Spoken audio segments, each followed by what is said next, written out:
Was this Disney cash grab worth it after the last Disney one? Let's talk about it.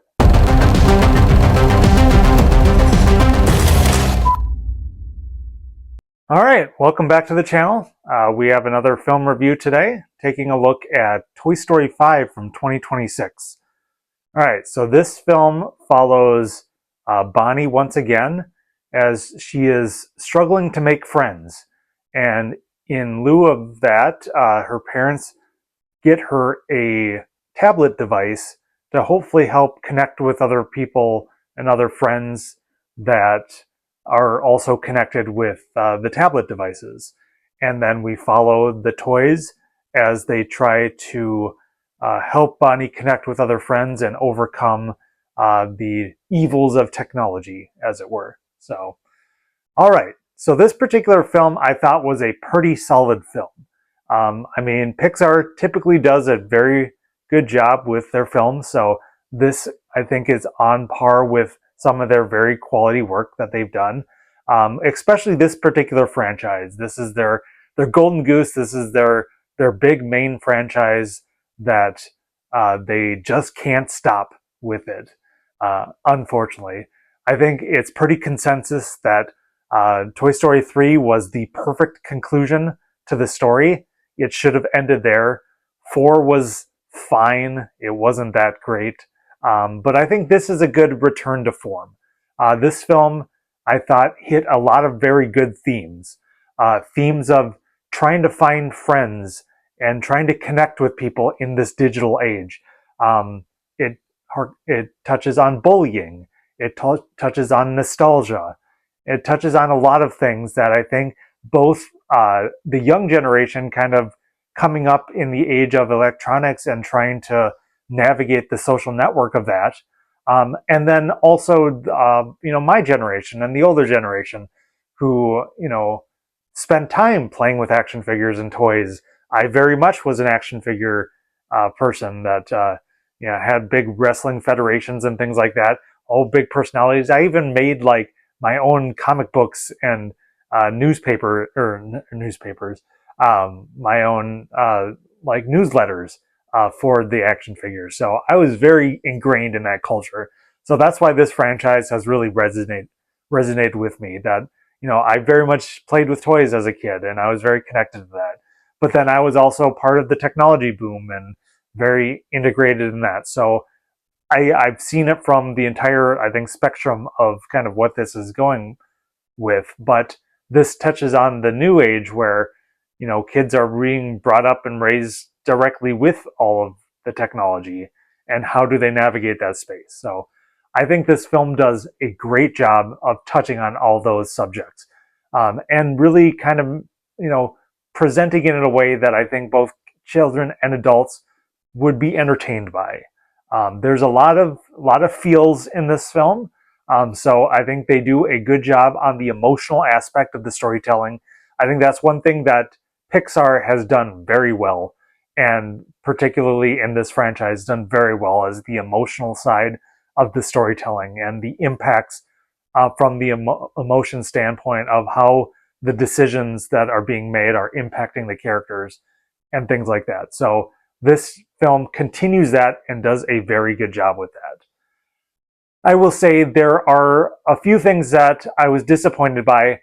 There isn't that much with the main bank of toys from the main franchise. So you're really only with Jessie and Bullseye and Woody and Buzz. They are the primary toys that you see. Plus, you get introduced to some new toys in this particular film. But all the old ones, the piggy bank and Slinky and all that, you get a little bit of them, but they are not very much centerpiece of this particular story. So it's kind of sad, but you do need to move on. You do need to progress the story in the franchise. I get it. But I mean, the main, those are the main toys and those are the main characters that this franchise grew up with. And they're kind of an afterthought of this film. So that's unfortunate. And then there's also this B plot that very much runs parallel to the main storyline with Bonnie and the main toys that I feel, without spoiling it, just kind of feels odd. I mean, ultimately, it does culminate to intersect with our main storyline and, provide some help with the resolution of the film. But it just seems weird, and I don't fully get the full commentary they're going with. I kind of get what they're saying with it, but I don't know. It was just kind of weird. Um, the decision to do this B plot line was kind of weird. I'll just leave it at that. But yeah, so yeah, my son, I watched it with him. He's 12 years old, and he did say that some of the humor, especially like the technology based humor, was quote unquote cringe. So he was kind of lukewarm on the film. He even said he didn't know which one was worse for this one, which surprised me because very much I think this falls in line right after 1 and 3. 1 and 3 I think I hold in the highest regards, and then I'd say this is in the mix with 2 on kind of where does that fall there, and I think 4 is kind of the worst one of the franchise, but 4 is still a solid enough movie, so it's kind of hard to say it's a bad movie, but in comparison to how great some of the great aspects of this franchise is, that's what you're comparing it to. So he was very lukewarm on it. So you're talking about a 12-year-old boy.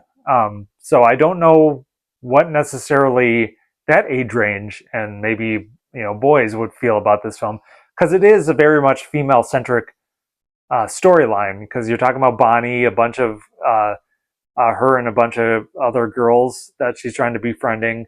The new character Lilypad is a female-based character based off of the voice acting. You're very much focused on Jessie and kind of her being the leader of the toys at this point. And you still get Buzz and Woody and things like that, but yeah, it's definitely focused on the main female characters of the film. So he said that didn't necessarily turn him off, but who knows? Just kind of interesting that it's kind of flipped from where it was very kind of boy centric to now it's very girl centric, and you move along with the times, and that's where the story was going with it. Especially when you transition from Andy to Bonnie, and it makes complete sense. But yeah, I think overall this movie very much worked for me. I think the messages that they decided to hone in on were spot on, and they executed it very well, and I very much appreciated that. So with this particular film, I'm giving it a 3.5 out of 5 stars. Definitely on the positive side for me. I would say, it's definitely a good film to bring the whole family. I think we'll see a lot of families coming out to see this film. It's the big kids movie of the summer besides the Minions movie that's going to be coming out. So it'll be interesting kind of which one, wins the box office in regards to families and kids this summer. Because both, I think, are very big franchises for that. So we'll see how that goes. But all right, let me know in the comments. Are you going to see this movie this weekend? Are you going to bring your family? What do you think of the film? What do you think of the franchise? Where does this rank? Let me know in the comments. What do you think? Would really appreciate it. And yeah, I guess again, I'm hopefully going to get some of these past reviews that I need to catch up on out soon. I got a small window here to record, so I'm going to get this one out, but we'll see about getting the rest of them out. But really appreciate it. Please like, comment, and subscribe. Do all the fun things. Good to go. All right. Well, if I don't see you again, bye forever.